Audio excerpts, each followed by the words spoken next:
大家好，歡迎收睇長益地產多媒體廣播每週地產新聞評論，我係 Hannah。我係 Lance 黃係 H， 係我係測量師黃忠誠。唔該晒忠誠。哇，好多好消息，不過好多好笑嘅消息喎。因為咧點解咧就話，無論有幾多好消息咧，都梗有人睇住啲冇咁好嘅消息咧，就好讓人得意嘅。咁其實我哋望翻轉頭都好笑。個市場咧就好壞消息參半，即係中肯啲講，我哋一陣都列舉咁咧。等大家自己諗啦，係咪即係啱嘛？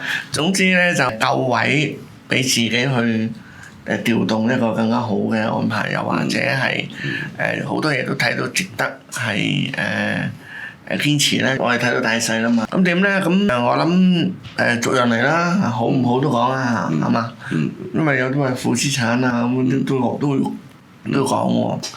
咁好完又有唔好完又有好喎，咁所以變咗咧，我哋都兩樣都講啦。第一樣嘢我覺得要講 M3 啊，係 M3 又破新高啊，果然越升越急。我哋銀行體制已經有19萬億，成個全港住宅按揭都係2萬幾億，咁你而家超過19萬億，咁我諗今年有機會破20萬億㗎啦。19萬億之後咧，我哋仍然繼續見到錢砰砰聲入喎。我哋又見到金管局應對啦，咁樣就係 H 講下啦，拉布又向下落啦，呢啲好事啦又係啦。咁咪要多謝特朗普啦。係啊，啱咪先？係。咁咪多謝特朗普。我哋講幾集㗎啦。一齊你發揮下。M3 而家去到19萬億個里程碑啦。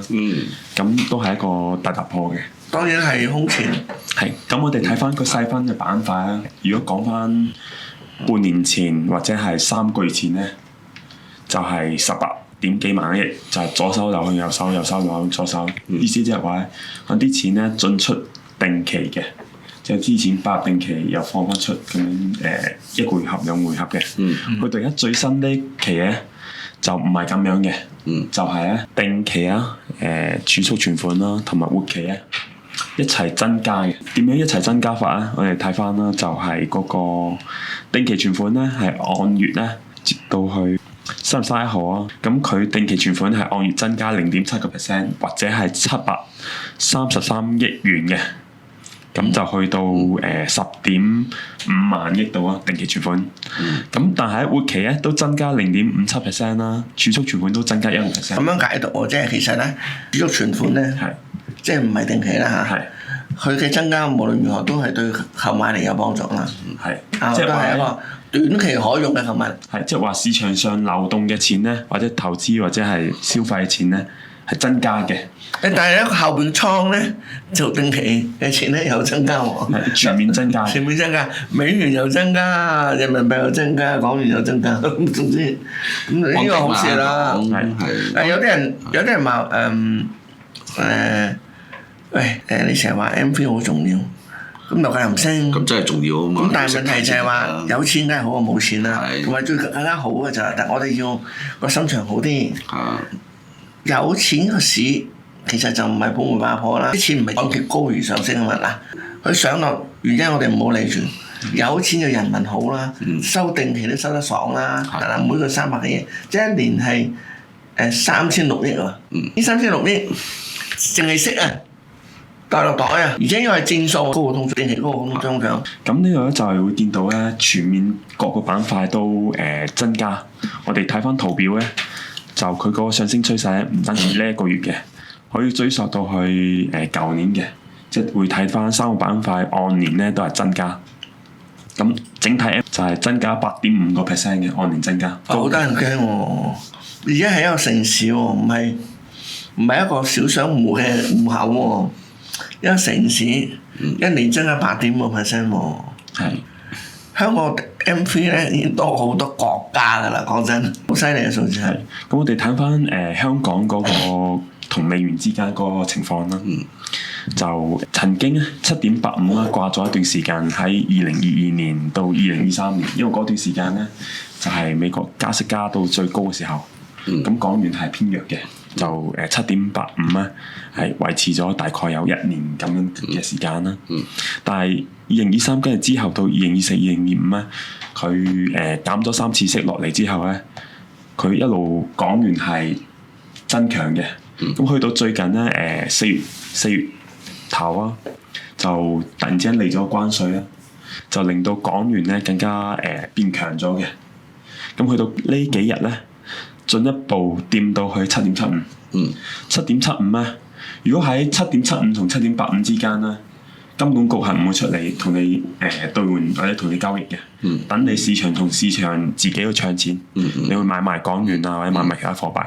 但去到7.75咧，如果再俾市場自己自由兌換咧，佢再跌落去7.74啊、7.73啊，咁金管局就唔會俾發生嘅。咁去到7.75咧，就金管局就出現掛鈎啊嘛，係掛鈎就頂翻佢7.75以上。咁就係我哋會睇新聞，就係叫做所謂嘅金管局注資呢個行為啦。咁金管局注資咧，我哋睇翻5月1號啊，嗰個銀行結餘水平啊，其實係465億嘅。咁其實喺呢幾年咧，過去可以話係呢5年嚟講咧，就係400幾億呢段時間係維持咗幾耐下嘅。22年好似係好耐嘅。即係幾年都係呢個水平啊，450幾啊，460億啊咁樣。但係去到5月2號咧就泵到上去913億啊。5月5號又泵到上過千億啊，1008億啊。去到今朝早銀行結餘咧泵到上去1613億啊。金管局係累計注資咗1166億去呢個銀行結餘嘅。點樣為之佢注資咧？因為美元咧流入港元，因為美元唱緊港元嘅時候咧，如果佢喺市場唱緊，一路越唱將個港元唱強㗎嘛，咁佢泵上去就金管局嚟同你唱，咁金管局咧咁唱咗之後咧，泵到去1100幾億之後咧，我哋見到 HIBOR 咧即時下跌，因為嗰個港元嘅供應咧增加咗，而需求可能係之前都係幾百億嘅需求，但係供應增加到咁咧，就上一個交易日咧 HIBOR 係3.98厘嘅，今日個 HIBOR 啊3.65厘，即時大跌嘅。但我哋睇到條數啦，對到條數。其實咧，我哋只係用有限錢，即係講緊幾百至1000億，即係成嚟保護呢個所謂聯繫匯率。咁但係咧，市民就收幾千億。有乜關係啊？有關係。如果唔係，如果我哋講好多次啦，好多人都明白啦。咁但係如果唔係，因為聯繫匯率，我哋唔可以揾美債息嚟支付我哋銀行，唔可以買美債產品，或者類似美債產品嚟支付我哋定期啦。咁佢就要用我哋按揭減除嗰個賺錢。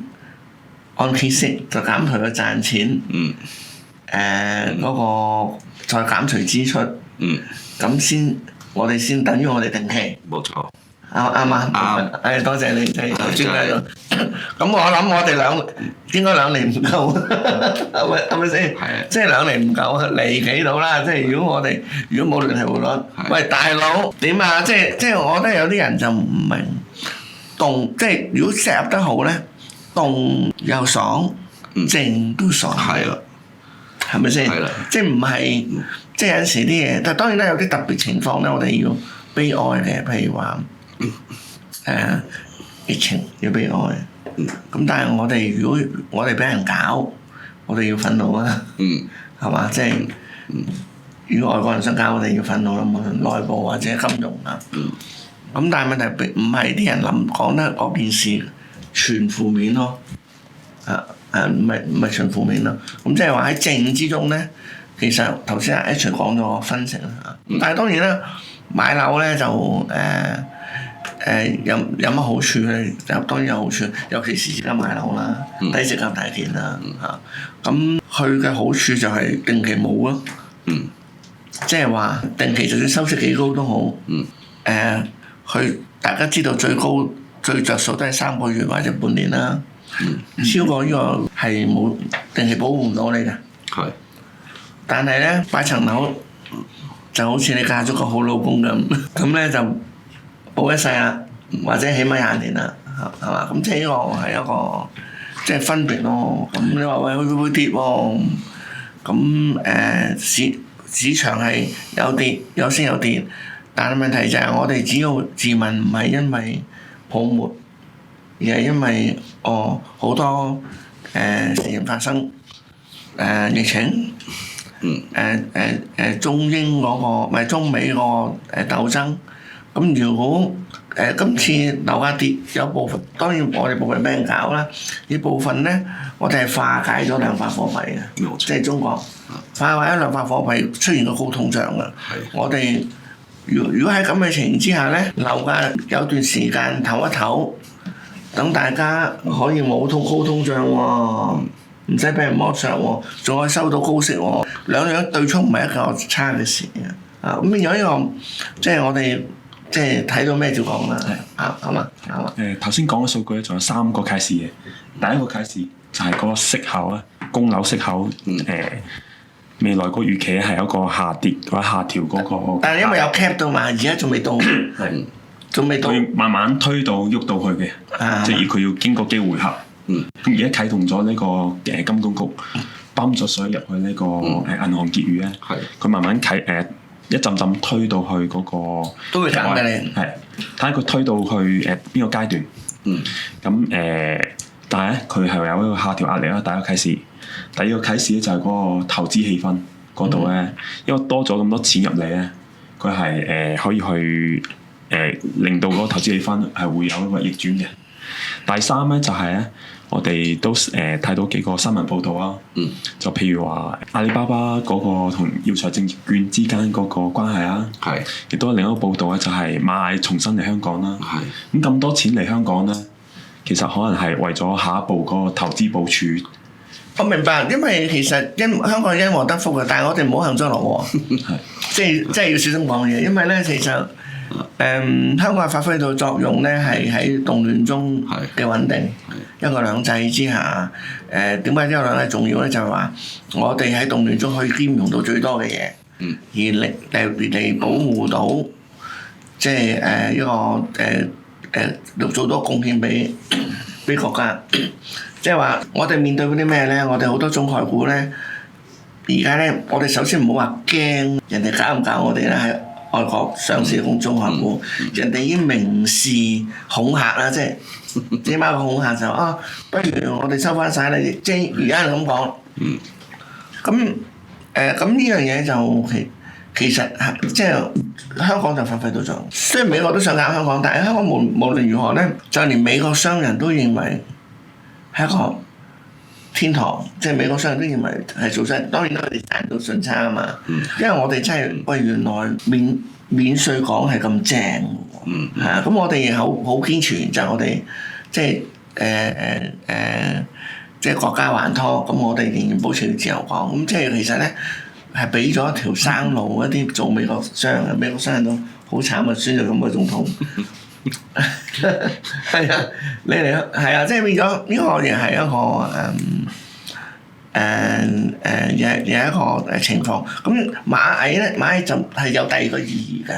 螞蟻大家都記得佢喺第一次幾年前有一次上市唔成功，嗰次咧有多人係覺得係一個太急進啦，即係一個企業模式太急進。咁嚟到而家今次顯然螞蟻係俾到大家信心，就似乎同中央有一個好好嘅默契。咁所以變咗咧，螞蟻嘅 C 編咧，幾年前咧可以嚟喺兼容到中央嘅概念之下咧，有機會喺香港發揮啊！咁呢個亦係中國鼓勵私營企業嘅另一個回合嚟啊！即係亦係一個新 C 編嚟嘅。咁變咗即係我哋變咗兩大 C 編。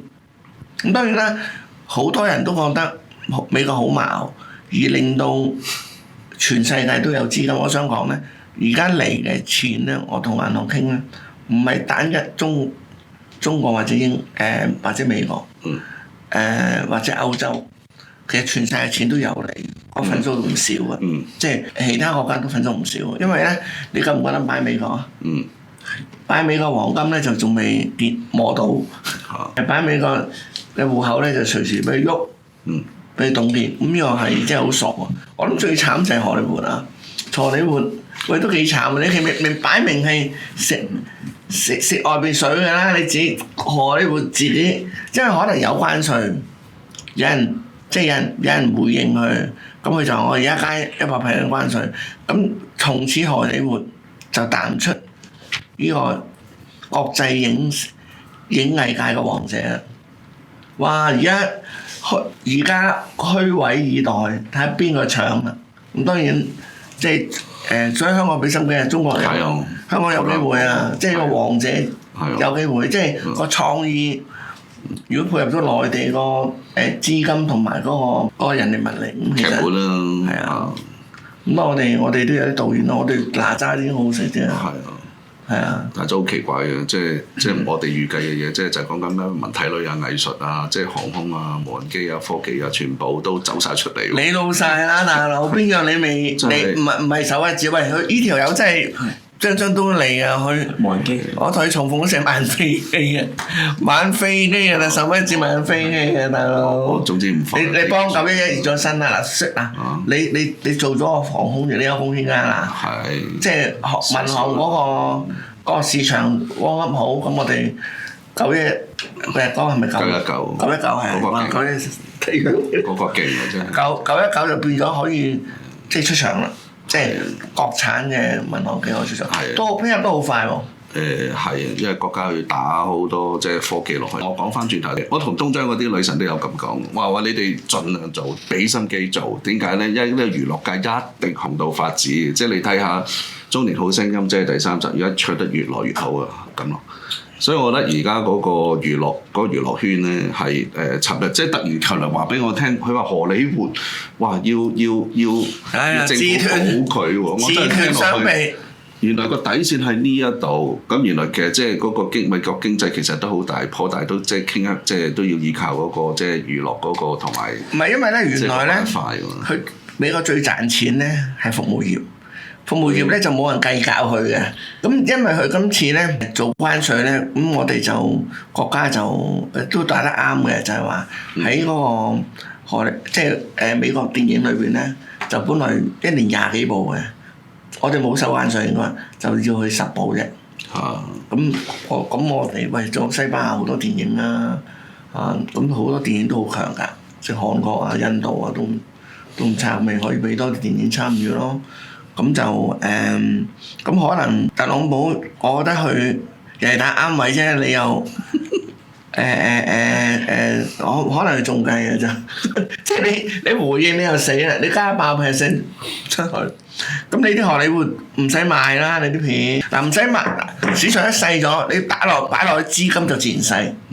再加上 AI 有啲佢唔係手一指嘅時候，咁你做出嘅效果，即係好似中國卡通片咧。就算在 detail 啊，detail 即係話你所有嘢景深咧都係細緻嘅，即係你中國嘅特色係好 detail，呢個咪俾機會人哋上咯，係嘛？日本電影都可以努力㗎，即係大家百花齊放，即係我哋嘅打法就係永遠都係共贏嘅，他理他啊，係啊，咁呢個就係呢個情況咯。咁我哋國際資金或者形勢有冇補充啊？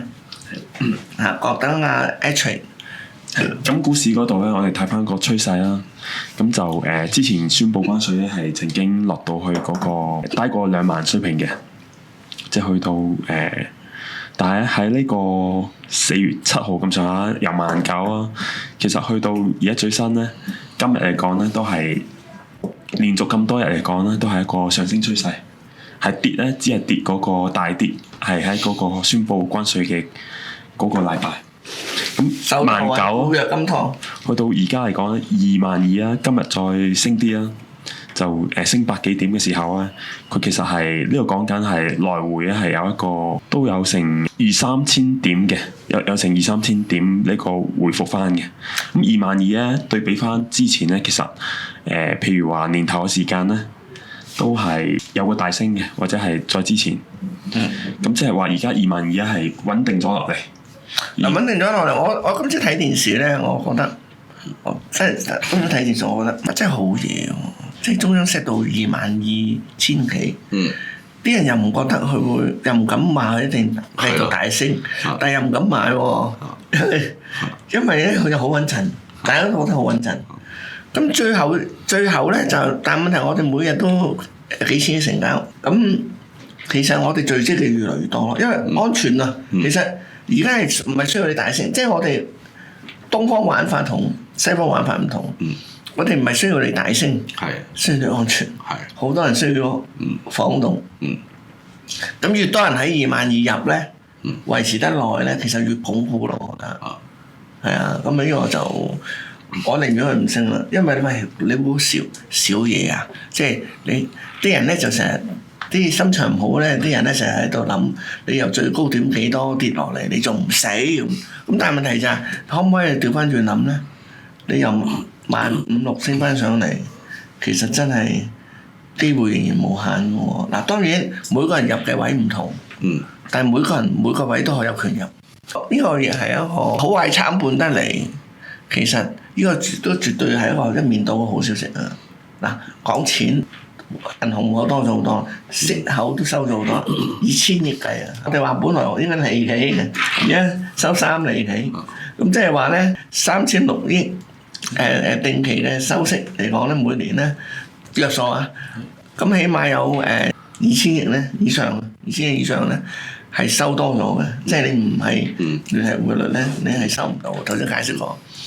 咁你話股票咧，喂大佬，你都升咗幾千點啦？點啊老細？連兩年都未升幾千點，你想點先？係嘛？咁你話佢跌過，咁你跌嘅計升唔計啊？人哋低點唔買得㗎。係咪先？每一點都有權買有權賣㗎嘛。咁呢個你點計條數啊？點解一定係悲劇啊？不過即係我覺得咧，啲人咧唱悲咧，自己開心好啦，即係唔好害咗啲後生仔啦。如果喺後生仔嚟講，喂佢絕對有條件，最有條件1000幾點入啦，係嘛？我覺得係。即係儲錢嚟講啦，汪教授，即係你頭先講嗰啲即係講嗰啲資訊咧，哇！真係我諗大學生都未必識答，好深。我唔係教授啊，你即係我好彩，即係我好彩，我年資都有咁上下先明你講乜嘢。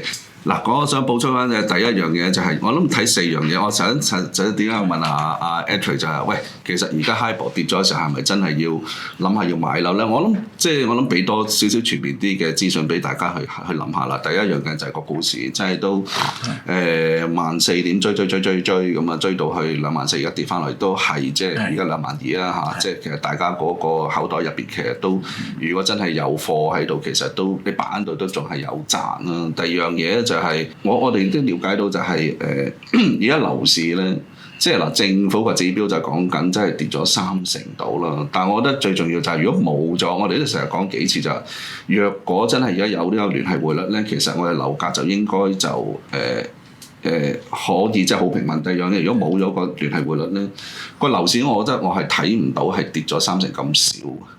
講緊幾次，所以我覺得而家仲有人俾人哋喺有人仲係劈價買樓，唔好理係咩原因啦。但係我覺得如果真係有心去買樓咧，可以即係同啲地區嗰啲agent 咧，真係可以攞多啲資訊，就係咪真係有人去劈價買樓嘅時候，喂 call 咁啊可以再追價，咁啊即係再買平啲嘅，即係平啲嘅平價樓咁樣。我諗即係可以追翻。我見而家市面上嗰位劏房阿 Sir 係咪叫咩咧？買咗個荃灣有個單位，佢睇到係5厘腰噶嘛，咁佢個區都買咗幾個噶嘛，咁我覺得其實而家都係睇到就係嗰個厘數咧，即係我哋睇物業差餉，即係物業估價署咧，佢俾嗰個住宅即係 Class A 嗰個回報率都係講緊3.3到嘅啫，即係如果嗰個retail 都係講緊3.3，咁我即係最近做估價，所以我留意到，所以而家我見到就係話，如果嗰個樓價真係仲可以俾你追價，喂。可能講多10% 啦，而家人哋預測都係跌5%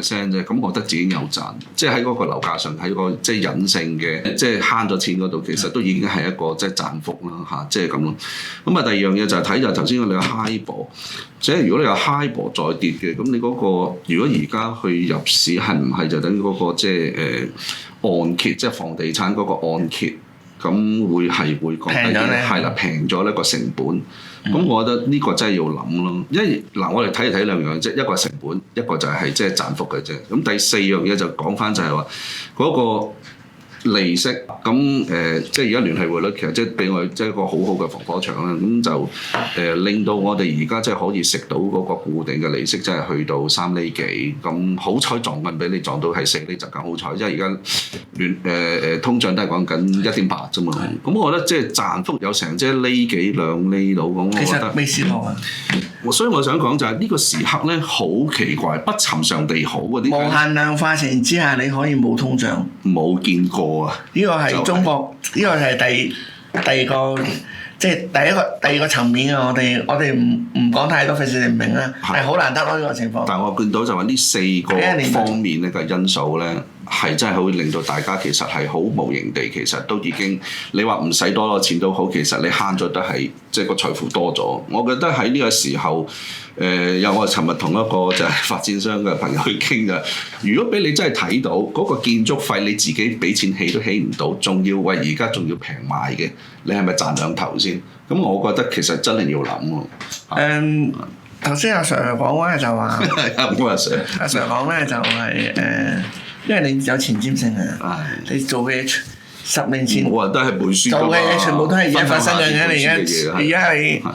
收割啦，咁我哋幾榮幸請到阿 Sir 上嚟啊嚇。咁嗱，頭先 Sir 講話喂咩係買樓時機？係啦，個環境適合個時勢嘅人就對佢嚟講買樓時機。嗱，買樓時機唔係一個標籤嚟嘅，係對每個人即係唔同人。有啲人係特別有優勢嘅喺個買某個時勢。嗱喺呢個時候，如果你係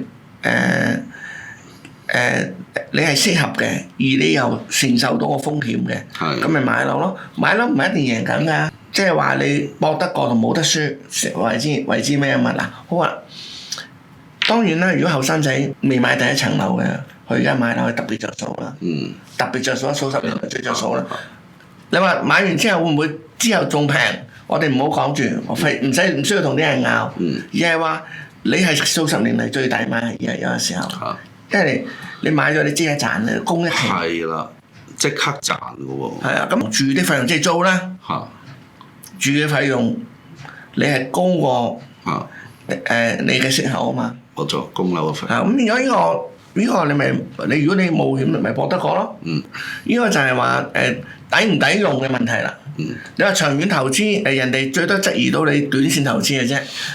樓人哋質疑唔到長線投資，咁當然有啲人啊企圖就做一種信念力，就係話樓市啊永不翻身。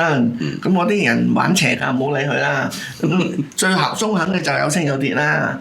咁你遇上你3年疫情，又或者中央大破美國嘅量化貨幣，而令到通脹係調轉頭行，咁呢個係時代嘅問題，影響到你短線啫，其實都冇影響到長線，更加冇影響到你用長線同短線同抵唔抵用係3樣嘢嚟㗎，即係等於你買一啲試收租一樣，有長線短線有用嘅，咁而家咧長線同用你都係好正，你話短線其實只係短線，可能。有衝擊就咁解啫嘛，咁當然啦，呢個可能性咧將會越來越低，因為咧市面上越來越好，我哋一陣都仲有好多嘢要解釋㗎嚇，咁等下 H 可以講埋黃金啊兩下啫，等大家有個立體嘅圖面，我哋就講翻香港裏面嘅因素，譬如話負資產啊，咁嗰啲我哋應該要我哋要解構嘅係。係唔好意思啊！黃金嗰度咧，其實之前咧一路連環向上升啦，咁去到一段時間之後咧，佢其實係有跌翻落嚟嘅。咁之前咧點解會一路升咧？係因為呢個市場恐慌，咁因為關稅戰引起啦，就再加上中美之間嗰個嘅喺呢個貿上邊嘅戰爭啦，咁去到近日嚟講咧，我哋會見到咧佢係下跌翻落嚟啊，見到佢係由呢個之前去到最新係去到3359啊，係每盎司美元嘅。咁佢最近嚟講咧係因為嗰個投資氣氛轉好咗啲，唔使咁多錢咧放去黃金度避險。咁市場上如果有更好嘅機會俾投資者見到嘅話咧，錢係會咧喺黃金出翻嚟。同樣道理，亦都會係喺類似於喺呢個定期出翻嚟，因為咧定期同黃金都係一個入去避險嘅。如果出邊有機會咧，就應該要出翻嚟嘅。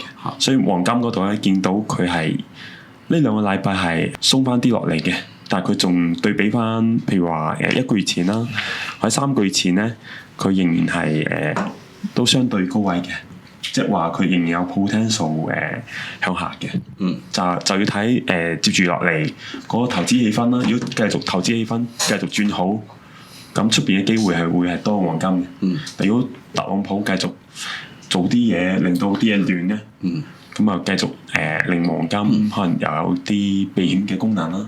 所以呢度係要兩邊都要睇嘅。係黃金。喺個 round 咧，其實七七八八啊，我覺得咁，所以變咗咧好多時，特朗普都出口術炒翻高佢啊。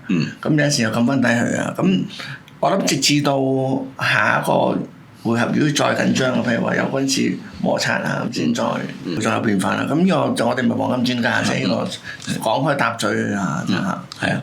好啊，咁翻嚟香港經濟嗰度啦，咁都呢個零售啊，同埋旅遊等等啦，咁都有啲有啲最新同埋一啲最新公佈，但係佢滯後嘅數據啦。咁我哋講咗個零售先啦，零售咧係有少少滯後嘅數據咧，就係佢去到3月份嘅統計處報告啊，就係3月份嗰個零售咧係301億嘅，按年下跌3.5%。咁呢個我聽到都擔心啊。咁呢個零售數字咧係反映到本地經濟啦，其實有啲隱憂嘅，因為整體嗰個零售啊，咁譬如話有啲係下跌比較多啦，譬如話賣呢個名貴嘢啦，譬如話珠寶首飾啊、鐘錶啊，或者一啲奢侈品嗰啲咧，佢個零售價值咧係跌咗3.9% 嘅，少咗人買嘅。但係服裝啦，服裝嗰個零售銷售價值咧都跌咗10%。咁有一啲咧就係零售係上升咗啦，譬如話超市貨品啦升咗5.2%啦，食品啦、酒類同埋煙草咧升咗7.8% 嘅。會見到唔同嘅貨品喺零售市場度有啲係跌得比較多，有啲係升得多啲啦。咁亦都有一個種類咧係跌得多嘅，跌咗17%係家具。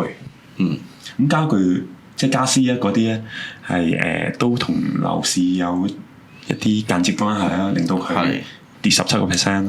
咁呢度咧就見到一個截到去3月嗰個數字咧，零售嘅隱憂嘅。咁我哋睇翻截到最新嗰個旅遊數字啊，就係嗰個551嗰個黃金週啊。佢係我哋之前咧預期咧係84萬人次嚟香港嘅，即係84萬個內地旅客。但係去到最新公佈咧，就係勝預期啦，係有92萬人次呢個內地旅客咧入境香港嘅。咁呢度咧仲升預期啊？係升預期。係我知，如果唔升預期，我哋啲網絡都停，咁就真係抵打屁股啦。不過咁，而家都抵打屁股。喂！你原本都預80萬啦，你多90幾萬，即係多10幾萬，你就爆咗。即係我話邊境嗰個包塔，係嘛？大佬你係專家，係逼評下咧。冇啊！佢嗰個 WiFi 唔夠 capacity 啫。其實呢個 management 問題。係啦，我就想講。唔係科技問題。唔係科技問題。嚇！最緊要即刻做到咪搞掂。咁應變就有嘅。但係我覺得佢個 plan 可以更加好咯。即係你，不過點都好啦，即係呢個唔係太大嘅毛病嘅，即係要留意。嗱零售係咪好咩咧？但我想俾多啲角度各位睇。我講嘅時候咧 ，H 可以回應又或者需要再攞多啲資料咧，我就繼續講，因為你好快，我會覺得你搞掂㗎。我哋覺得應該要大家研究下 GDP。嗱我最初睇消費，即係呢個即係個零售業嘅時候咧，我都擔心，因為呢個係睇可信數字嚟㗎嘛。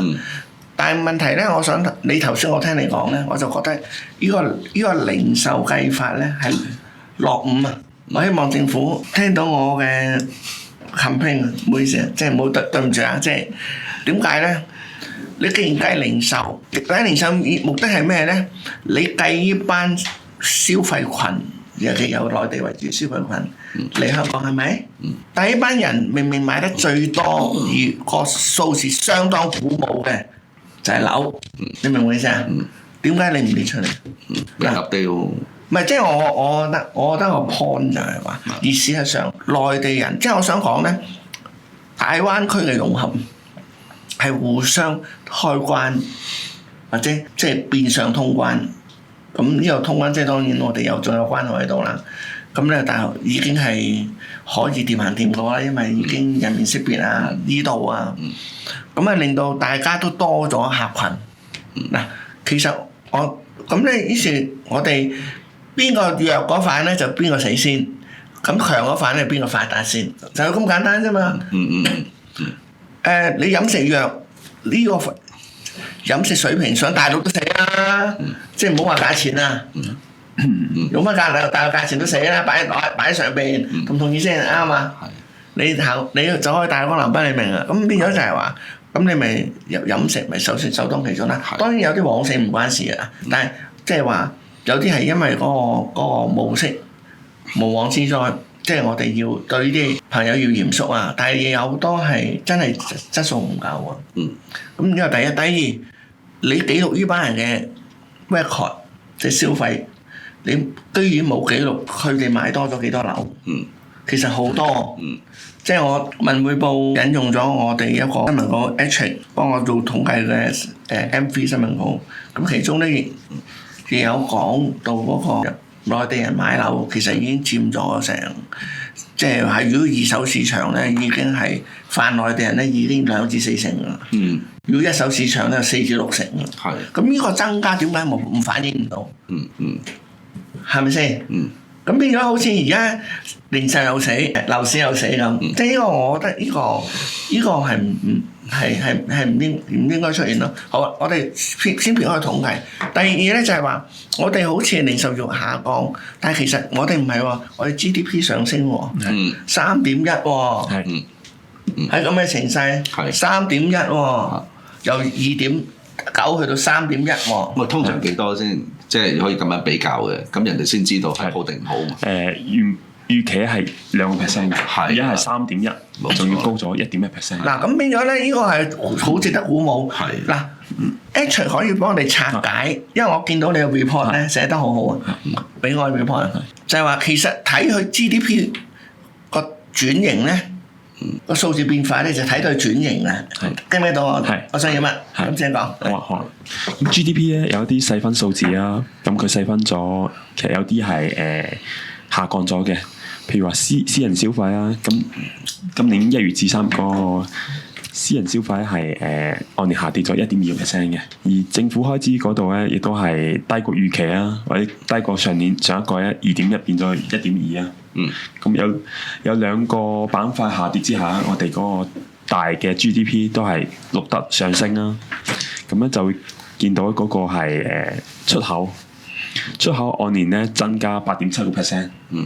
出口去抵消咗嗰個私人消費嗰個跌幅同埋個政府開支個跌幅。點解出口咁緊要咧？出口同轉口點解咁緊要咧？因為香港有好勁抽嘅航運業，數一數二嘅，航空啊，有啲成，唔好意思。係出口咧，舊年第四季1.3%，咁今年咧第一季係8.7啦，佢係遠過高嘅，咁抵消咗另外一啲板塊嘅跌幅之後咧，令到大嗰個數字咧，即係 GDP 咧，就預期2咧變咗3.1啦。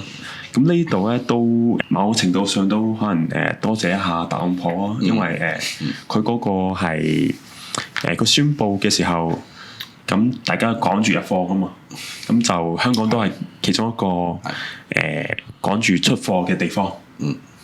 咁而嗰個私人消費咧，雖然話跌咗1.2%啦，但係如果嚟緊嗰個氣氛轉好，譬如5一黃金週啊，或者係其他情況啦，或者旅遊業做翻好咧，私人消費嗰度係可以做翻旺，或者係我哋本地個餐飲個質素提升翻，都可以帶動翻私人消費。你有好嘢俾人賣就咩賣，所以我上個禮拜5寫咗篇文喺編輯部就講，喂，有咩品牌係其實人哋進駐緊香港，你香港喺度呻緊嘅時候，人哋喺度接收緊你市場啦。係。今次香港不死嘅詩篇咧，居然有好多外國人去撰寫咯。係。咁香港人一味喺度呻。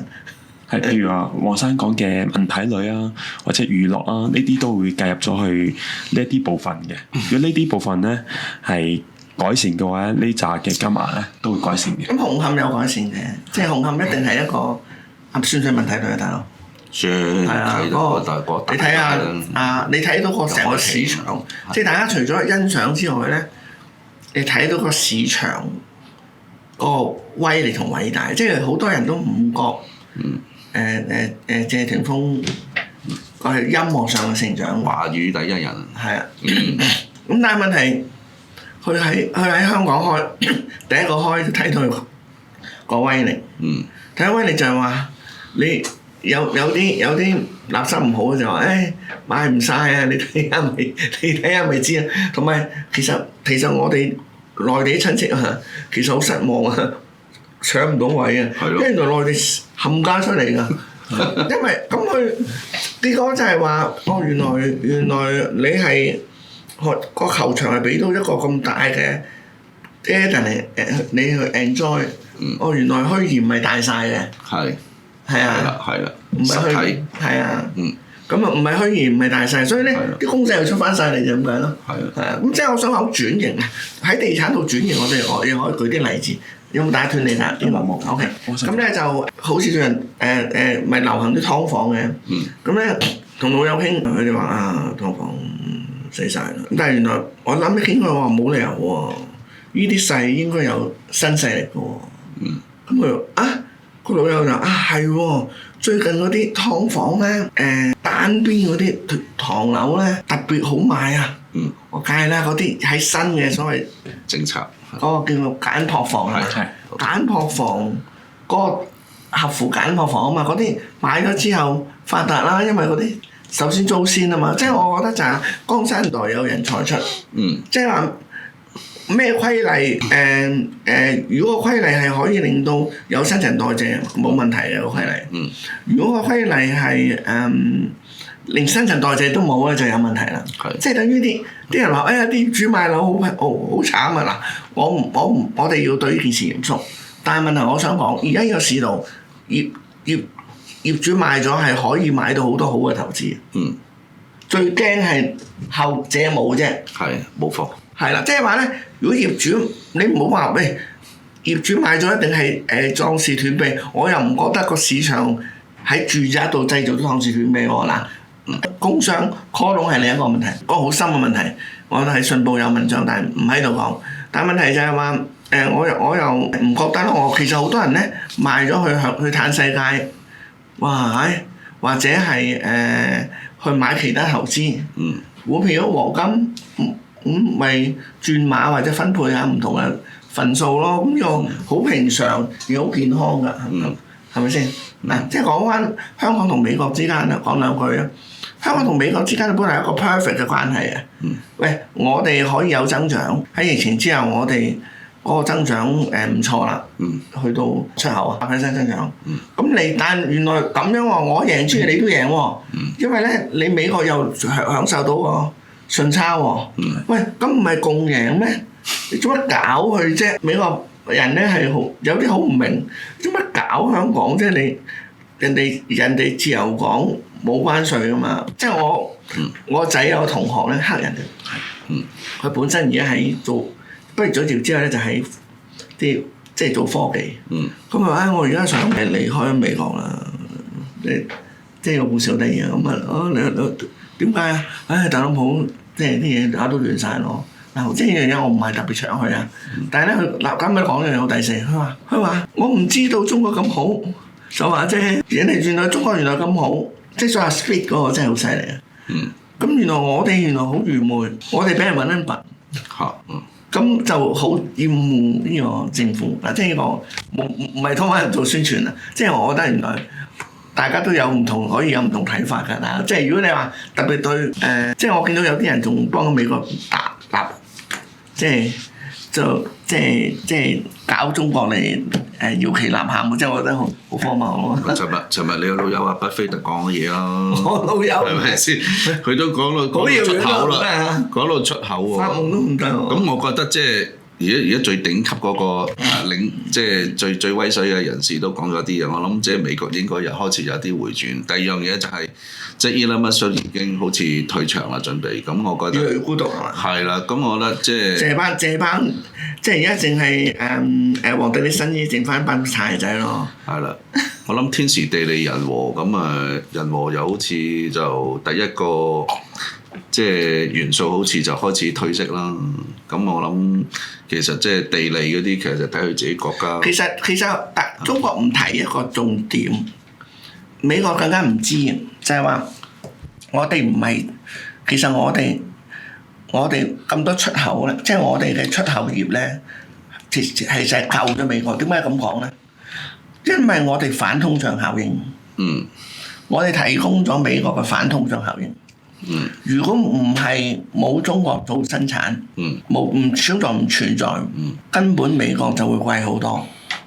咁所以變咗咧，如果冇咗中國呢個效應咧，佢唔單止冇咗個供應者，唔係價格問題，佢成個社會冇咗個反通脹效應，消解通脹效應。因為大家都明啦，女士最明嗰個淘寶網個反通脹效應。即係反通效應就係話，哇！我冇啊，一見光就全世千軍萬馬去一齊製作，咁咪平咯。即係你唔係咁，你做唔到咯。所以有今次美國效果，我相信後果唔係一浸，係兩浸，係啊。幾多浸都好啦，我覺得就即係睇翻。即係而家特朗普佢即係都仲係等緊阿習主席佢哋即係打電話過去同佢回覆下，同佢傾下條件。咁我覺得呢個就有啲妄想啦。因為其實中國我哋見佢呢一陣已經向外咧，已經做緊一個叫做貿易鏈體系㗎啦嘛。咁我覺得就即係其實可以不需理會呢一個美國嘅暫時啫。即係但係即係真正一個全球貿易鏈就唔可以放棄啊美國。但係我哋一定有傷嘅，呢個即係始終係長仗。戰爭就即係散兵1萬，自損3000。呢個係一個打贏都係呢個真係左右平衡陰陽即係平衡嘅問題。我覺得即係任何一方都有少咗嗰個即係利益嘅。咁但係我諗最重要係即係其實而家我其實見到特朗普其實即係講少少講經濟嘅就係即係佢其實係諗得出嘅嘢。因為我諗佢做商人咧，佢唔係講緊即係做製造業。嗰個生意啊，應該個比重唔係好大嘅，即係製造業。第二樣嘢就係貿易鏈，佢唔係做貿易噶嘛。咁所以我見到就係話，總之佢見到有方向嘅渠道，咁佢都會試下嘗試去要令到嗰個佢哋本身嗰個國土入面個產值想提升或者平穩嘅啫。咁但係我覺得就係即係佢做嗰個方法咧。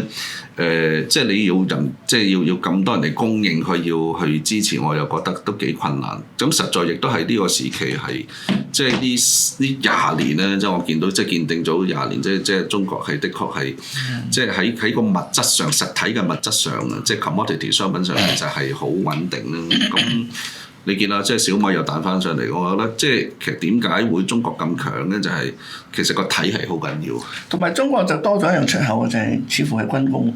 即係最近你有科技就有軍工。係啦，因為最近發生嘅事咧，譬如話埃及演習啦，同埋巴基斯坦啦，咁似乎都係即係會令到我哋軍工出口，同埋都係試過我哋個性價比高啦。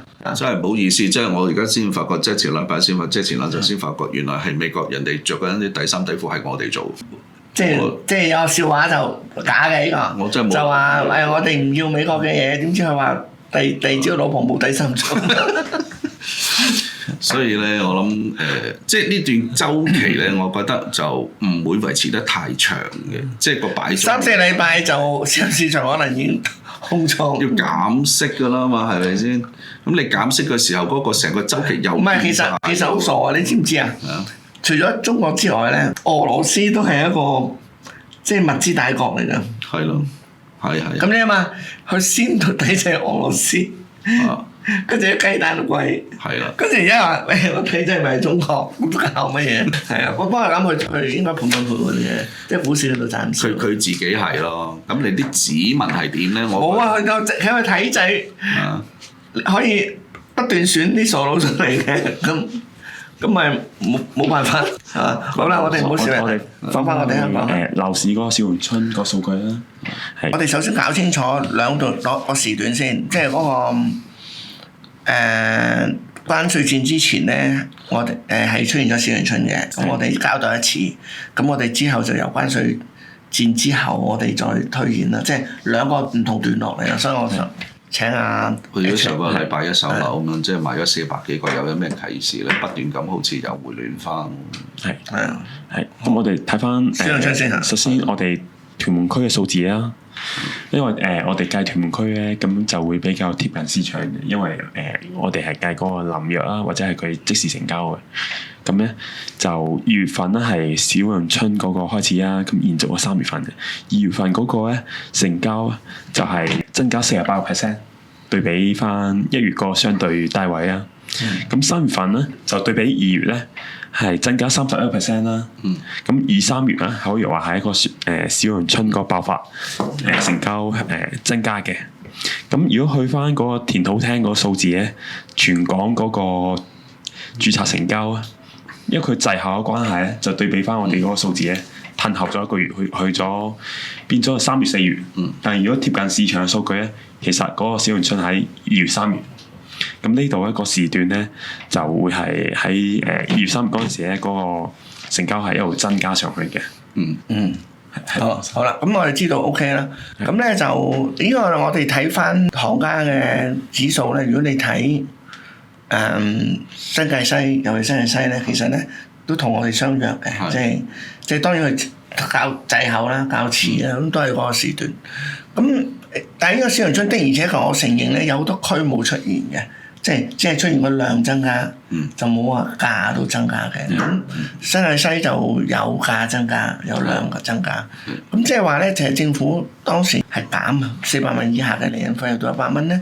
其實佢當時我認為應該做多啲嘢，令整體個板塊可以受得起，更加受得起風浪先啱。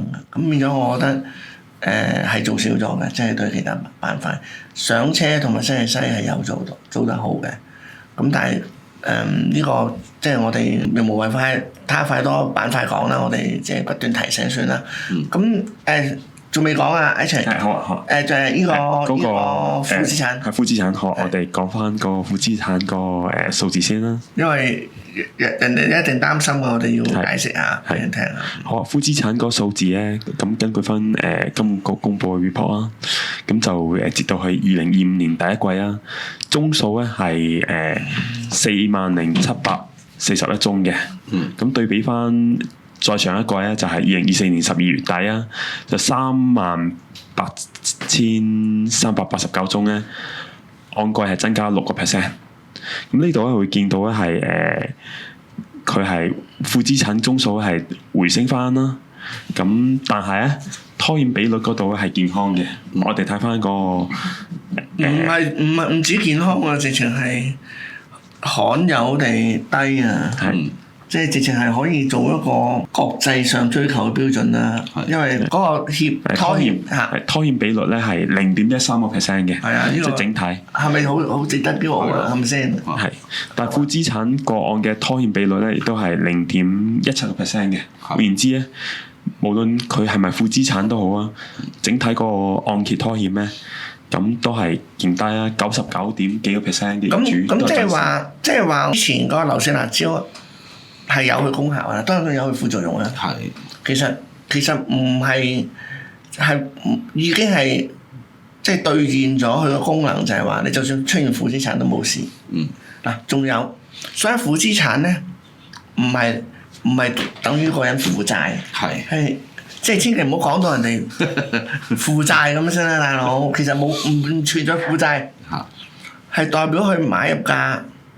而家嘅市值低過佢個買入價，所以負資產咁解嘅啫。係啊，其實係咪負資產咧？我哋尊重佢標準啦。其實就係話，如果真正用負資產去計咧，應該係以按揭價去比較嘅。係。啱嘛？即係你借貸價去比較嘅，咁但係冇理佢統一咗，人哋又清楚啦。係啊。咁所以其實呢個係咪負資產咧？即係當然係，但係唔係等於字面講得咁負面啊！唔係03年嗰種拖欠比率先反映到佢借住嗰班人嘅質素。如果用同一個標準咧擺落車度咧，我夠膽講車個負資產可能100%。係。一樣係咁多年最高嘅。哦。係咪咁講啊？咁但係問題，因為車係去做呢程噶嘛。係。咁係咪就等於車唔穩陣咧？當我哋用嘅角度去睇咧，咁其實我哋一定係穩健過車咯。但係我哋仲係保留到我哋投資嘅價值，因為我哋有租收，而引致去可以計到收租回報率。就係咁，好嘛？係。好啊。咁除咗負資產之外咧，咁亦都銀主盤嗰個數字咧，就係266伙嘅，咁就連續升咗4季啦，就累計增加咗59個銀主盤嘅。都係一樣啦，都係200幾個。當然話多唔多話少唔少啊，都要開始關注啊。過往咩情況？即係咩叫最差？即係我想知道200幾個究竟係差定好嘅？唔係，當然唔可以講好嘅，你話即係相對係比較。但係03年嗰時，你可以睇下。係啦。銀主盤我哋或者對比翻可能10季之前啦，就可能係300-400個都。係咯。咁而家係稍微放唔翻啲落嚟啦，但係再對比翻再早之前咧，係可能100個樓下嘅。所以我覺得要03年係啦，我覺得要講清楚。你問係啦，我哋知啊。係啦，我覺得要解釋清楚嘅情況咧，就係因為風浪要對比啊嘛。係啦，第二樣嘢咧就係咩叫做要銀主盤先？嗰啲就係真係俾人哋 call 到爆咗，自己就冇錢，即係都唔夠。我覺得唔係俾人 call 窿，我認為如果住宅啊嗱。咁係可能包埋工商戶喎。係。咁埋工商可能好多工商。係。工商真係開窿喎。係。咁但係如果住宅可能係真係欠工嘅。欠工啦，咁即係唔夠現金。哇！好快喎，犀利。唔夠填補嗰個供款嗰個金額啫。係。咁根據翻呢個數字啊，咁03年個銀主盤咧，曾一度高達5000至6000個。我就想講呢個問題。係。即係而家200幾個，而家暫時即係總之 up to now 啦，200幾個同5000幾個對比咯，咁即係大致上係咪10就唔係嗰回事啦？係啦，唔係嗰回事咯。我哋唔可以話呢件係好事，但係唔係嗰回事。係啦。係啊，好嘛？咁你大家清楚。個市場唔係咁差。咁而家嘅有冇補充？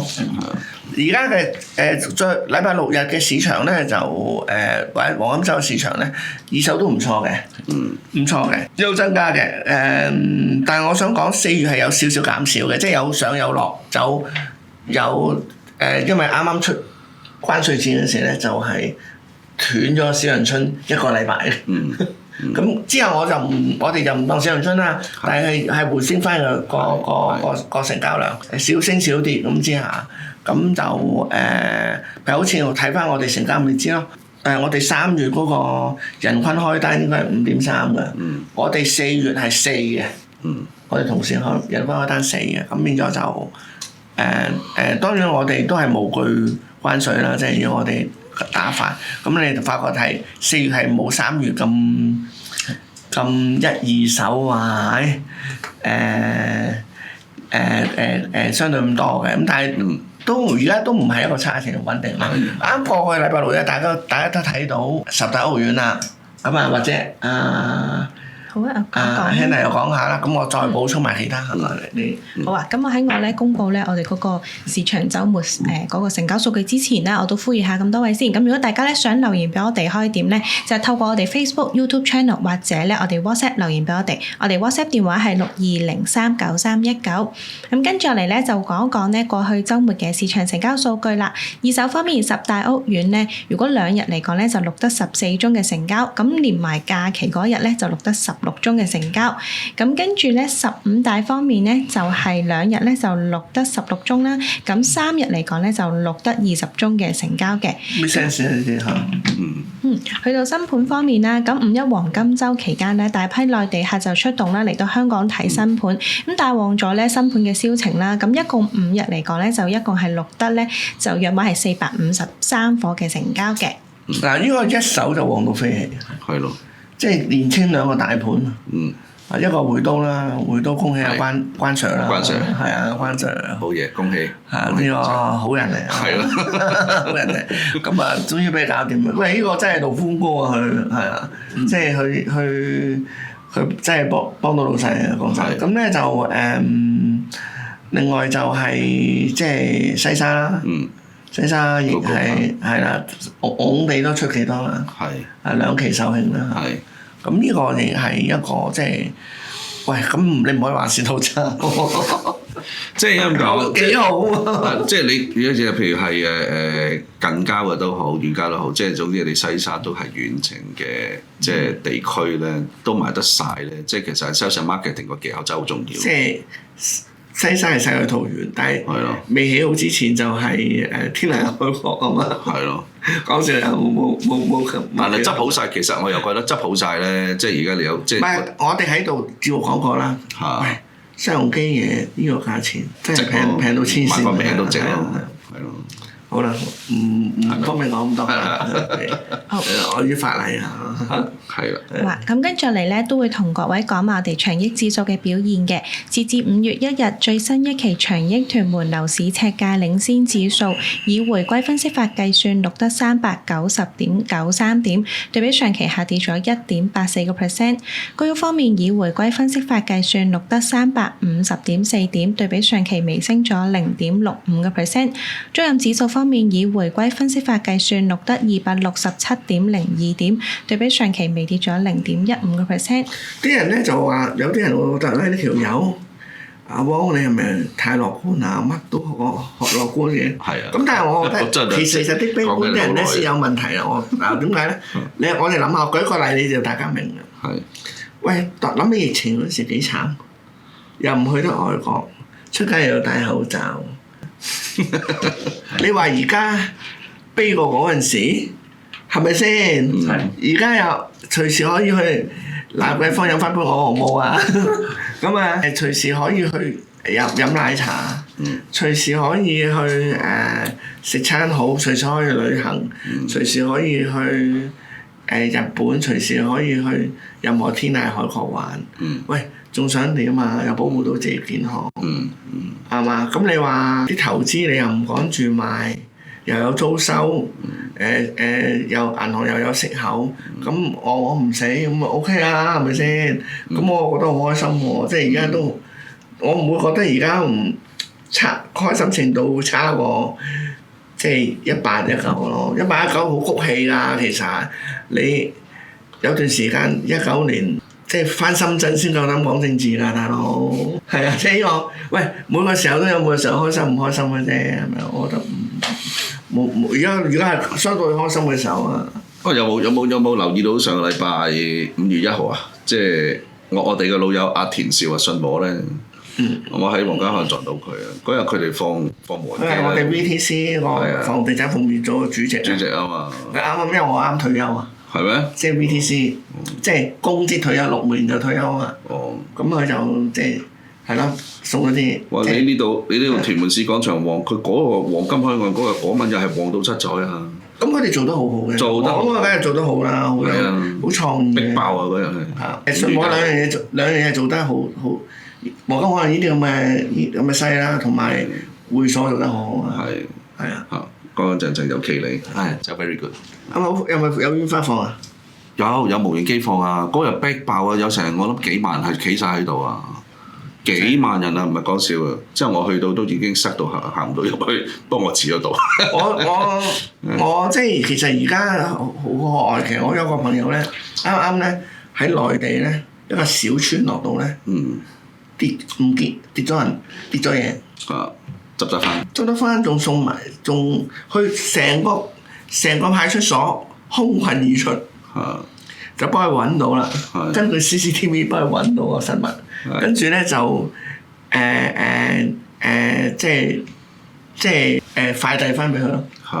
咁我令我諗起咧，諗起即係而家國內治安急速好啊！係咯。令我諗起呢件事啊，令我諗起40幾年前睇雙星報喜啊，就話説就許冠文雙星報喜咧，當時咧有一集係講，因為我哋成日睇重播啊嘛，即係重播車我哋都睇應該嘛。咁咧就有一集講未來世界咧20年後咧，就好好治安啦。咁於是話説咧，就成間片出喺度拍烏蠅喎。咁突然間有條友走入嚟報案，話我唔見咗隻貓。哇！成間警報局都好開心啊！咁於是終於有嘢做啦，好大挑戰。於是正想空群即係旌旗四出嘅時候，有條友捧隻貓入嚟話：我執到啊！咁於是乎許冠文想打佢咁樣。咁呢個我想講嘅就係，而家真係去翻呢度呢個情況啦。以上咧雙星報喜情節咧，經過時間嘅過濾咧，有可能有啲出入啊，冇關係。不過我諗即係我想提下咧，就係話，即係今次個五一黃金週咧，其實香港係真係應接不暇咯。即係好多年青人打完卡，即係仲要瞓街嘅。咁我覺得即係唔係，我覺得我有啲欣賞佢哋喎。嗱，當然係我同意。唔係我意思係話咧，即係我哋嘅酒店咧，可能都未必夠，可能又或者收得貴。喂，同埋係咪會貴咗啲啊？即係我覺得殺雞取卵咩？即係呢個第一啦。即係應該要鼓勵啲長啲嘅套票咯。喂，以前嗰時你靜到死，而家人哋嚟。咁但係我又欣賞啲後生仔咧。嗰種活力啊，係啊，同埋你睇下，可以，你睇下佢話俾人聽，喂，我哋窮啊，所以我哋唔過夜。喂，我覺得充滿自信，係咯，即係我哋，仲有啊，佢哋瞓通宵瞓呢個麥當勞，我覺得又得喎。係啊，即係我哋後生嗰時都經過呢個階段啦。其實呢啲青春嘅可愛嘅，咁但係當然啦，你話齋青春可愛啫，我哋大人要識做啊，做好啲啊，啱唔啱？我覺得香港要即係呢方面，你要即係要喺呢個時間即係過渡期間，我覺得要做翻好啲咯。咩？嗰購買力會變㗎，去到上下佢哋一樣有佢品味。係啊。但係而家我哋要尊重佢啦。點解我話我就有篇文寫緊就俾另一嘅就係，即係一個網紅店其實有啲嘢配套啊。喂，排隊嗱，又講翻俾口水啦，有一間尖沙咀另一間餅店咧，都有挑戰嘅。但係點解長期唔夠佢嚟咧？因為冇地方排隊。即係原來我新嘅網紅店要有排隊，排隊比較講究到就係話，喂，點解我中海度牛窩嗰間咧？我識老鼠，不過就係話佢海度個鋪靚，因為咧海度你發覺一邊有樹仔，一邊冇嘅。去嗰邊就有樹仔。明。仲有去門口咧。特別闊嘅，咁有堂，即係我哋話，咁變咗咧，你可以聚到起到條龍，壓兩件物喺個測度講話，喂，好多人啊，呢個比較我啲時落去影相諗住，但係我發現咗另一樣嘢就係，原來新一代嘅內地後生仔咧興立食嘅，即係我買咗你，我即喺門口影相食，冇錯。好 enjoy，我見到班後生仔真係青春無敵。喂，不過你都有地方俾人立食㗎，即係話咧，其實網紅店有網紅店嘅格局。係啊，咁其實你話喂，又咁講，我哋上個禮拜我講漏咗600間兩餸一飯店。喂，600間兩餸一飯店，佢哋取材咗咩？大家心裏有數。點解佢哋得咧？因為點解咧？我哋有啲太平凡嘅飯店咧，其實服務真係麻麻地，而且唔知道你叫個生炒鋪，你唔知道出嚟咩樣嘅。咁兩餸一飯店就好清楚俾人睇到。即係我想講就係其實同質變質通，變幻是永恆。其實世間本無事咯，即係大家去朝迎啦。佢真係兩餸一飯啲係佢菜式咧，佢真係替代到自己屋企，我阿媽煮嗰啲餸喎，有蒸魚喎，有蒸蛋喎，哇！再貴價啲嗰啲係有炒蟹嘅喎，你唔係仲係你睇到咩樣嘛？爭啫，係第一啦。係啊。嚇！但係我覺得最重要就係即係嗰個方便到佢哋真係放咗工之後，你6點鐘、7點鐘可以真係買飯個飯盒翻屋企食。再唔好啲，再唔係你再睇熱唔熱啊？係咪啱炒起啊？你做係啊。咁所以變咗呢個有所取代啊！即係我覺得真係，我覺得香港政府真係要變嘅，咁即係變到好似就係而家我哋喺譬如喺日本又好、台灣又好，我哋可以喺街邊食嘢得唔得咧？可唔可以加翻幾個啲即係垃圾桶咧？第二樣嘢就我想講下就係、是、嗱，我唔係偏幫即係國內嘅年青人，但係香港年青人都要學嘅就係我哋年代就好中意走去露營嘅，咁可以即係可以學習下就係點樣係野外嘅時候咁其實點樣去煮嘢食啊？點樣去自己照顧自己啊？我覺得呢個要咯。咁其實而家我覺得國內就你唔好話即係窮遊都好啦，佢窮遊點都好，都會買杯汽水飲啩。佢唔想去咩大酒樓或者酒店食嗰個咩自助餐啊套餐都好啦。但係我覺得即係唔好睇少呢一班嘅年輕人。有佢哋特色㗎，因為譬如可能去4-5個人係叫4-5樣嘢而 share 食㗎。佢想試多啲。你就唔好騷擾佢，即係我老友阿胡生聖靈學院啦，佢都好開心啊！哇！你嚟試我唔同嘢，你知我啲高手啦，即係飲食界高手去，哇！後生仔想試唔同嘢，咁佢又有胸襟，佢就唔會話喂你叫幾多啊？點解唔係1人2樣啊？而係話我哋真係要配合佢哋咯。係咯，係啊，冇錯，即係配合俾佢哋試多啲，大家開心，咁大家開心我諗帶動翻就係即係多啲外來人口入嚟香港，呢個唔係話填到。唔係，我諗我哋有值得嘅嘢買。係。但係我覺得最重要就係即係穩定到我哋香港嗰個經濟嗰個基礎咯，呢個重要咯嚇。係啊，我哋有值得嘅嘢買咧，譬如話，琴日阿梁健話咩飢餓銷售法背後，我唔知咩叫飢餓銷售法其實。即係餓你，就等你即係進嚇，即係等啲黑物嗰啲，即係呢個買唔到去配壓劑。係啊，冇錯啦。咁呢個方法成功，我回應翻佢啦。佢點解一人一抽落買翻大陸咧？搭高鐵買翻大陸，因為就係飢餓銷售難得，你咪有手信咯。咁你有嗰樣嘢㗎嘛？你起碼有質素，大佬你有一條橋，你又有質素，攞到翻上去都覺得好食嘅。我諗即係有人會覺得就係當你餓嘅時候，你會聽佢講咯，聽佢話咯。咁係咁啩，即係以某啲層面角度去睇，但係我又覺得不以為然。今時今日我都話國內，你有咁多商品可以出口，唔好話淘寶啦，而家有拼多多，哇！拼多多仲平過淘寶，你死未？係嘛？即係我都冇得頂嘅。其實如果全世界人哋都難撈啊，內卷。其實要講出口嘅。一山還有一山高。要出海㗎啦，而家係嚇，唔係就係內卷嘅問題。即係同埋而家今朝啱睇到，即係譬如聯交所阿 CEO 阿陳小姐都過咗去中東啦。咁其實而家我哋等待緊就係即係資金點樣入去香港嗰個股市嘅市場嘅。我諗嚟到而家要多謝特朗普，就時機成熟，佢要嚟多啲啦。冇錯。係啊，佢嚟多啲啦。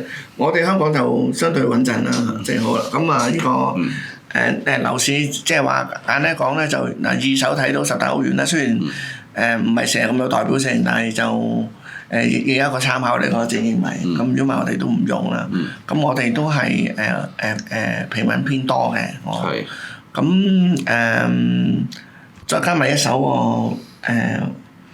個清貨咧，其實睇到個清貨唔簡單㗎，即係講緊不斷好遊韌咁去咁呢個亦係睇到。即係市場上嘅問題足夠啦嚇，變咗。當然啦，我哋同事開單都好辛苦㗎，咁但係呢啲係我哋應該付出嘅嚇。咁我覺得內銷就係睇外圍市啦，但係我又覺得即係有補充嘅即係能量係入咗嚟香港啦，就係即係國內嗰個即係消費力咧。咁我哋不如同網友 say hello 先啦。見到咧 Stephen 啦、Sarah 同 Cotard Ming 咧都 send 咗個 hello 俾我哋嘅。好，跟住落嚟咧，我哋就覆留言先啦。我哋覆 Elsa 嘅留言啦。佢就話咧想請咧主持咧講下咧屯門南延線鐵路高架橋進展如何？幾時動工係落成咧？幾時截舊泳池？對幾年之後咧鐵路完幾時成？拆我諗我意思係啦，咁啊對咧幾年之後咧鐵路完成之後啦，咁附近嘅樓價咧又會唔會升值咧？喂，如果我哋冇準確時間咧，我哋幫佢做啲功夫啦。幾時捉個議員上嚟問啦？係好啊。睇翻網上啲報道咁，多啲唔同時間。參考住先啊！參考住呢個時間啦。咁成個屯門南站咧，就預期係2030年動工，可以完工可以啟用嘅。係。即係2030年應該起好㗎啦。咁嗰個高架橋咧，就預計係2025年，即係話今年係動工啦。2028年咧呢個橋咧係起好嘅，橋起好，2030年係個鐵路係做好嘅。咁呢度咧就都要俾翻個時間佢慢慢做，同埋佢政府去交代翻呢個進展啦。好啊。係咁5年時間啦，都話長唔長，話短唔短啦，短唔短啦。咁就至於拆嗰個泳池咧，都要睇翻政府公佈嘅，因為嗰個泳池咧，佢除咗拆之外咧，佢要揾地方去俾呢個區嘅市民咧去可以去用翻去游水嘅，因為佢都會係喺屯門南啊揾一個區咧係去起翻個新泳池，咁新舊泳池咧係會有一個交接。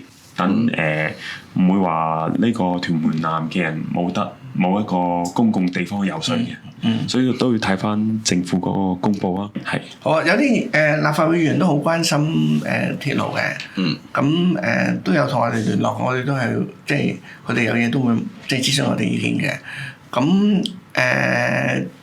秘書部就提我將即係呢個問題轉達，Elsa 嘅問題轉達，睇下佢有冇嘢補充咯。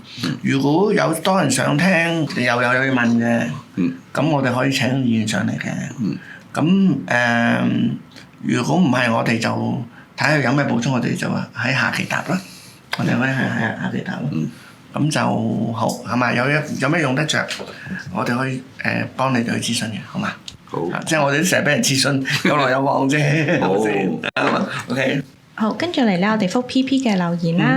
Hello。佢就話咧，小弟嘅屋企人咧就抽中咗白居二，咁不過咧就決定唔到用唔用好啦。佢話本身咧佢就睇緊康城嘅新樓兩房450尺，約莫係630萬左右。咁同樣嘅價錢咧就可以買到咧將軍澳站二手嘅居屋600尺3房套廁。好清晰。咁樓齡係約莫25年啦。咁佢哋兩個人咧就係準備結婚嘅，月入約莫係7萬蚊，同時咧係公務員，可以每年跳 point。咁結婚之後亦都打算生小朋友。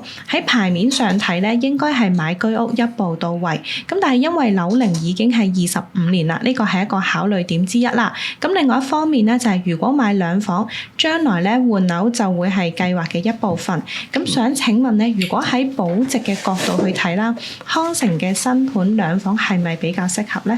我覺得其實好清晰嘅，但係我想即係就你講出嚟，我俾意見。第一25年唔算夠嘅。係啦。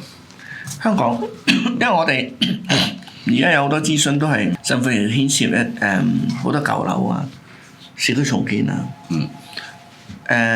咁所以我哋好清楚個板塊去到邊度要特別擔心啦。最擔心嘅板塊就係有 ICAC 前起嘅樓，因為有鹹水。即係話班門弄斧，你可以知道。啱啊。咁我同一個做上個禮拜同一個老牌嘅發展商食飯，佢話：鹹水樓其實舊到一個程度，過咗臨界就會急速即係殘破。係啊，因為佢有鹹水成分，啲鋼筋其實唔係一層層去到嗰個臨界點就會爛得特別快，所以即係嗰個先係最大人驚。咁如果你話即係你話而家40-50歲嗰啲樓好穩陣，好穩陣，即係有 ICAC 出咗世之後嗰啲咧，好穩陣啊！咁香港嘅建築係好穩陣，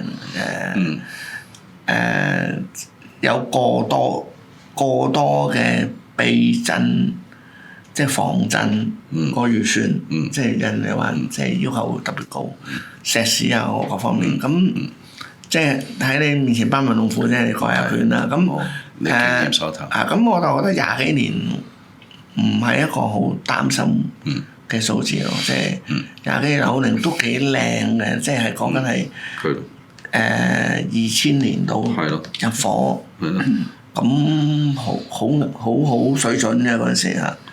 咁咁呢個其實你呢個選擇係在乎兩房計劃定三房計劃啫。即係我只可以俾到意見。25年唔會太大困擾，即係唔敢講話咩咯。咁如果佢對，即係應該問下佢對中途換樓個決心或者信心夠唔夠？如果唔係太夠嘅，其實不如一度到位啦。如果佢夠嘅，咁啊有條件到時選擇好啲咯，咪換樓咯。即係我講法係咁。但係樓花短期通常都係跑慢嘅二手嘅，即係無論好啲或者唔好啲嘅時間，即係呢個我哋一直個分享係咁咯。我第一樣嘢補充下先。嗱，如果講係樓嗰個建築咧，你睇咗1982年咧，因為佢有新例嘅，即係佢1982年之後起嘅樓咧，特別安全、特別靚嘅，特別硬淨係嘛？係特別硬淨嘅。第二樣嘢就係我就係睇多謝補充，即係康城同埋將軍澳站咧。嗱，我就係從一個地理學角去睇啦。我覺得將軍澳站就正啲。最重要就係將軍澳站咧，嗰個本身周邊嘅環境其實比較都方便啲。咁我覺得你可以考慮一點。同埋可以補充多一樣就係，因為香港對上車或者即係草根置業咧係開始重視，呢個係香港好嘅方向嚟嘅。咁如果係咁咧，就其實幾年後要換樓，唔一定要細單位換大嘅，要三房換 upgrade 換私樓，咁都係應該都唔錯嘅。係啊，咁我又覺得即係好主觀啲去睇，似乎三房好似4平8穩啲咯。係啦，因為我睇地級差唔多咯。係咯，好嘛？呢個純粹個人意見，我哋可能未了解晒你嘅情況，咁但係即係純粹回應你嘅，你想我哋答嘅嘢咯，好誠實咁啊。係，同埋佢呢個 budget 咧係630萬，630萬咧係可以。今時今日係有唔少選擇嘅，咁佢可以睇多啲。好，喺唔同嘅配套。咁我哋差唔多仲要讀埋前線俾咩嘢我哋個董事好唔好？好啊。咁我首先咧會讀出 Kevin 先啦。Kevin 就話咧西沙新盤第2輪嘅銷售再次沽清。咁另外咧洪水橋新盤會都亦都全盤沽清。咁證明市場嘅購買力係冇停過，二手嘅成交咧亦都係正喺度回復緊嘅。介紹咗啲上車板塊俾大家，包括係風景園309尺330萬，康麗花園363尺338萬，時代廣場346尺360萬，屯門市廣場369尺365萬，邁阿密海灣398尺370萬。Kevin 電話91054796。Johnny 佢就話咧業主反價客追價成交，咁睇租盤咧就變成即刻買樓，市場咧明顯多咗人睇好，已經唔係絕對性嘅一面倒啦。佢就推介咗一個咧高質貨俾大家，就係邁阿密海灣442尺極高層嘅單位，咁而家係443萬嘅。佢哋 feel 到啲水溫仲 feel 到比我暖喎。個前線啊嘛，梗係快啊 Johnny 電話係61817256。跟住係 Jerry 啦，Jerry 就話咧租金上升啦，唔少嘅租客咧都選擇咗入市，外區嘅租客咧就買入咗天外苑細單位自住。咁佢就介紹咗一啲咧上車嘅板塊同埋100蚊厘印費就可以入手嘅屋苑俾大家啦。包括喺居屋方面就係天頌苑自由市場433尺340萬，天外苑435尺360萬，平欣苑376尺390萬。萬。另外私樓方面咧，佢就推介嘉湖山莊兩房嘅，咁就係翠湖居353萬，樂湖居365萬，景湖居375萬，賞湖居380萬。另外麗湖居同埋美湖居都有390萬嘅。咁 Jerry 電話係90999295。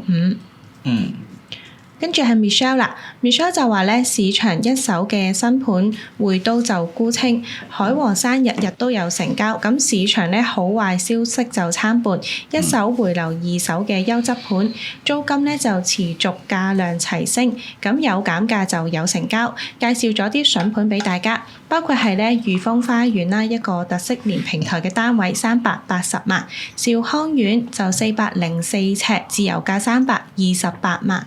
咁御半山係半新樓嚟嘅，304尺388萬，蝶欣亭兩房單位430萬，咁鹿怡居482尺有靚裝修396萬，咁 Michelle 電話係98306142。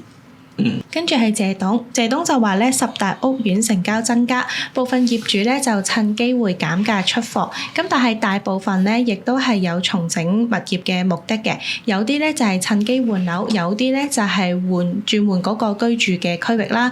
咁嘉湖山莊兩房咧回落到365萬，三房一次咧就398萬可以買到三房啦，而三房連套廁咧亦都只係450萬啫。咁謝董電話係94467668，跟住就係張董啦。張董就話咧租值突破中，咁兆安苑咧有裝修兩房咧就租到14000蚊左右，單棟式嘅物業咧利寶大廈康利中心咧有裝修嘅話咧都可以租到9800至到1萬蚊左右。咁買樓收租咧就係越嚟越可觀，咁而租務咧亦都係相當活躍。咁如果而家咧買樓收租3個月之後咧就係接近暑假啦，就食正呢個租值嘅突破期係一個好嘅機會。咁今個星期嘅成交咧唔少咧係一啲優質嘅屋苑同埋私樓啦，咁即係性價比咧仍然係市場嘅重點嚟嘅。咁介紹咗啲性價比好嘅單位俾大家先，包括咧就係康德花園363尺，咁308萬，而銀行估價係325萬嘅。龍門510尺就748萬，銀行估價770萬。兆安苑563尺，自由價285萬，咁銀行估價係298萬。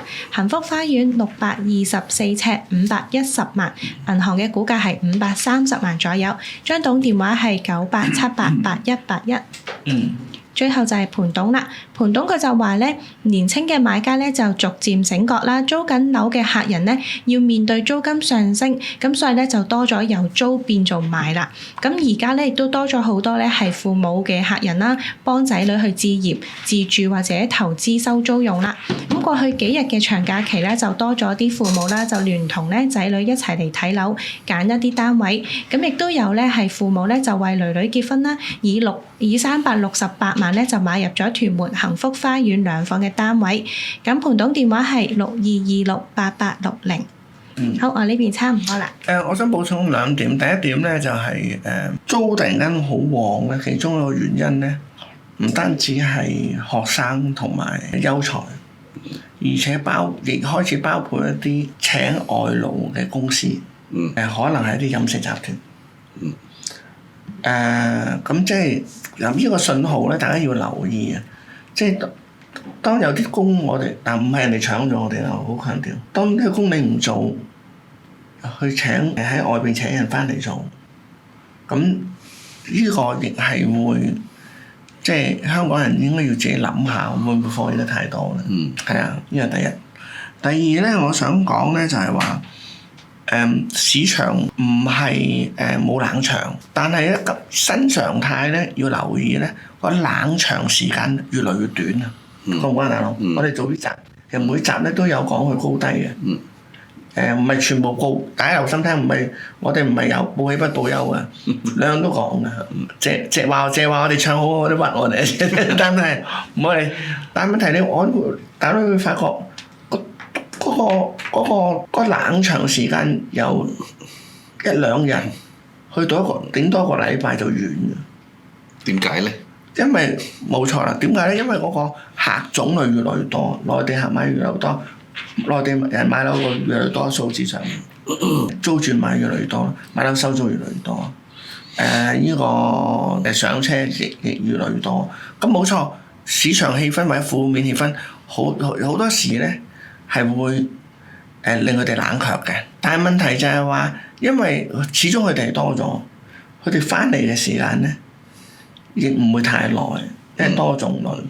咁呢樣嘢要留意嘅，即係話你當你用悲情抑壓住嘅時候咧，咁其實嗰個 time base 越來越大嘅時候咧，咁其實第一個反應就係去回春得快啦，即係回暖得快啦。咁下一步就即係大家可以想像到喎。